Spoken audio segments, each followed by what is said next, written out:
Kopassus adalah salah satu kesatuan elit yang dimiliki oleh militer Indonesia. Satuan elit dari Angkatan Darat ini sudah dikenal dengan berbagai prestasi yang membuat namanya diperhitungkan di dunia. Tak heran jika banyak masyarakat yang ingin bergabung dalam satuan pasukan khusus ini. Bahkan bagi tentara Indonesia, khususnya dari Angkatan Darat, menjadi bagian dari pasukan komando berbaret merah ini merupakan kebanggaan tersendiri. Itulah sebabnya setiap periode ada banyak sekali prajurit yang ingin masuk ke dalam kesatuan elit ini. Namun ternyata untuk mendapatkan baret merah ini bukanlah perkara mudah. Dan dari ribuan prajurit yang ingin meraihnya, hanya orang-orang terpilih dan teruji dalam berbagai ujian fisik, mental, dan intelektual lah yang berhasil. Nah, seperti apa sih beratnya ujian yang harus dijalani untuk menjadi bagian pasukan elit kebanggaan Indonesia ini? Kita akan bahas dalam video kali ini. Tetapi sebelumnya, pastikan subscribe channel analisis militer ini ya. Seperti namanya, Kopassus, Komando Pasukan Khusus. Maka Kopassus tentunya berisi pasukan dengan kemampuan khusus dan pelatihan khusus tentunya. Sudah jelas tergambar bahwa ujian, tantangan, dan pelatihan yang harus dijalani akan lebih berat dan lebih rumit dari pasukan reguler TNI lainnya. Untuk menjadi anggota Kopassus, militer Indonesia akan menyeleksi prajurit-prajurit terbaik dari berbagai kesatuan di Angkatan Darat. Setiap kandidat harus lulus uji fisik berat seperti harus mampu berlari sejauh 2,8 km dalam waktu 12 menit saja, push up 40 kali dalam 1 menit, dan lainnya.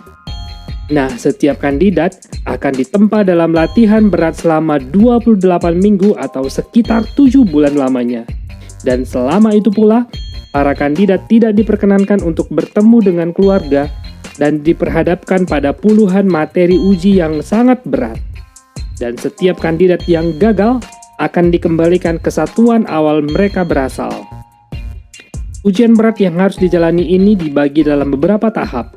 Tahap awal akan diisi pelatihan dasar komando seperti menembak, teknik dan taktik tempur, operasi raid, perebutan cepat, serangan unit komando, navigasi darat, dan berbagai keterampilan lainnya. Latihan tahap dasar ini dilaksanakan di Pusat Pendidikan Pelatihan Khusus di Batu Jajar, Bandung. Pelatihan ini akan dilaksanakan non-stop selama beberapa minggu ke depan. Selesai pelatihan dasar, kandidat akan diperhadapkan pada ujian dan pelatihan yang lebih berat dan lebih rumit, yaitu tahap gunung dan hutan. Tahap ini akan dilaksanakan di kawasan Citatah, Bandung. Pada tahap gunung hutan ini, setiap kandidat dituntut untuk memiliki kemampuan untuk beradaptasi dan mengatasi hambatan di gunung dan hutan. Latihan yang diberikan antara lain pendaki serbu, penjejakan, anti penjejakan, dan ilmu survival di tengah hutan. Tahap latihan hutan gunung ini akan diakhiri dengan long march dari Situ Lembang ke Cilacap dengan membawa amunisi, tambang peluncur, senjata, dan perlengkapan perorangan. Beratnya beban yang harus dibawa masing-masing calon prajurit komando mencapai 30 kg. Dan tidak tanggung-tanggung, jarak long march yang mereka harus capai adalah sekitar 500 km. Dan itu harus diselesaikan dalam waktu 10 hari saja. Artinya, setiap calon prajurit komando harus berjalan sekitar 50 km setiap harinya dan membawa beban hingga 30 kg. Dan itu dilakukan non-stop setiap hari, di mana mereka akan mulai long march sekitar pukul 5 pagi dan baru akan berhenti ketika hari sudah gelap. Dan keesokan harinya dilanjutkan kembali. Jangan bayangkan long march ini santai ya, karena mereka berjalan sambil membawa senjata dan barang bawaan yang sangat berat. Maka tidak heran, telapak kaki para kandidat bisa melepuh, yang sering disebut dengan istilah kaki tomat. Selesai long march dan tiba di Cilacap, para calon prajurit komando ini bukan langsung bisa beristirahat dengan tenang. Mereka justru ditunggu tahap ujian ketiga yang lebih besar, lebih berat, dan lebih rumit, yaitu tahap rawa dan laut. Di sini materi latihan meliputi navigasi laut, survival di laut, pelolosan, renang ponco, dan pendaratan menggunakan perahu karet. Para calon prajurit komando ini harus mampu berenang melintasi selat dari Cilacap menuju Pulau Nusa Kambangan. Selat antara Cilacap ke Pulau Nusa Kambangan sendiri mencapai ratusan meter. Dan setibanya di Pulau Nusa Kambangan, ujian yang harus dihadapi semakin berat. Bahkan ujian tahap akhir ini sering disebut dengan istilah Hell Week atau Minggu Neraka. Dari namanya saja sudah tergambar jelas kerasnya tantangan yang harus mereka hadapi. Dua materi latihan terberat dalam Minggu Hell Week ini adalah materi pelolosan dan kamtawanan. Ujian ini sendiri bukan main-main, tetapi disetting sangat mirip dengan kondisi perang nyata yang mungkin dihadapi di masa mendatang. Dalam materi ini, setiap calon prajurit komando dilepaskan dari satu titik dan harus sampai di titik ujung berbeda di Pulau Nusa Kambangan. Ini bukan perkara mudah karena sepanjang jalur yang harus ditempuh sudah dijaga oleh para pelatih Kopassus yang bertindak sebagai pasukan musuh. Para calon prajurit komando harus bisa meloloskan diri dari kejaran dan tangkapan pasukan musuh ini. Dan bukan hanya sekedar dikejar, mereka juga akan diberondong pasukan musuh yang diperankan para pelatih. Jika calon prajurit komando tertangkap, maka itu adalah sebuah neraka baginya. Karena mereka akan disiksa dengan begitu bengis oleh para pelatih, seolah-olah itu terjadi dalam perang yang sebenarnya.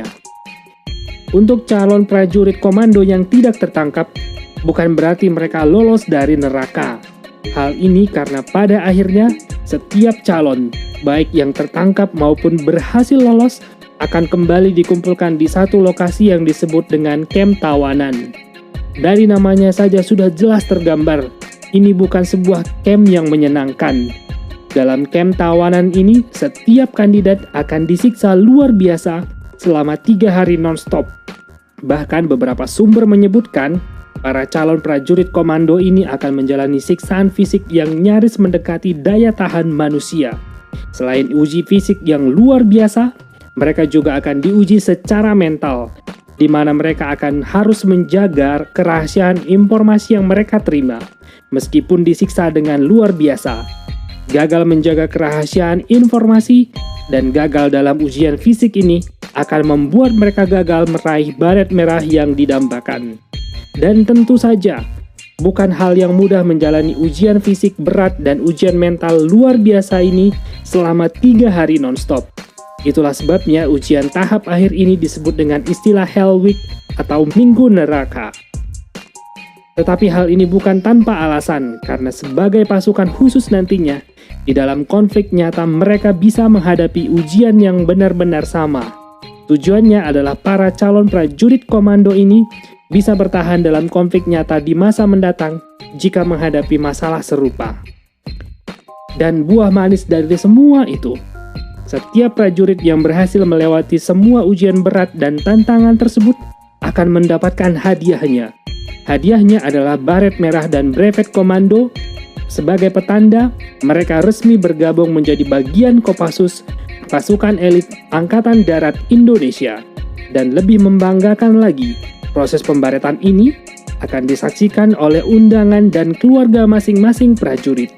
Tentu ini menjadi momen mengharukan, di mana mereka berhasil membanggakan keluarga dan juga melepaskan rindu selama 7 bulan menjalani pelatihan berat tanpa bisa berkomunikasi dengan keluarga. Tak jarang, momen pembaretan ini menjadi sangat mengharukan, baik bagi prajurit Kopassus maupun keluarganya. Hal ini karena mereka tahu perjuangan berat yang telah mereka lalui ternyata berhasil. Nah, setelah tahu betapa beratnya ujian yang harus dilalui setiap prajurit Kopassus ini, maka tidak mengherankan kenapa Kopassus begitu disegani. Karena tidak semua orang mampu menjalani ujian super berat seperti ini. Maka tidak heran juga, prajurit Kopassus sangat bangga dengan brevet komando dan baret merah yang mereka pakai. Karena mereka merasakan benar bagaimana sulitnya mereka mendapatkan hal itu. Nah, bagi generasi muda sekarang, pasti banyak yang ingin menjadi bagian dari pasukan elit Kopassus ini. Untuk itu, persiapkan diri baik fisik dan mental. Harus sekuat baja, jika ingin suatu saat nanti ada di antara mereka. Sekian dulu video kali ini, semoga video ini bermanfaat. Silahkan klik like, komen, share, dan subscribe channel Analisis Militer ini. Terima kasih.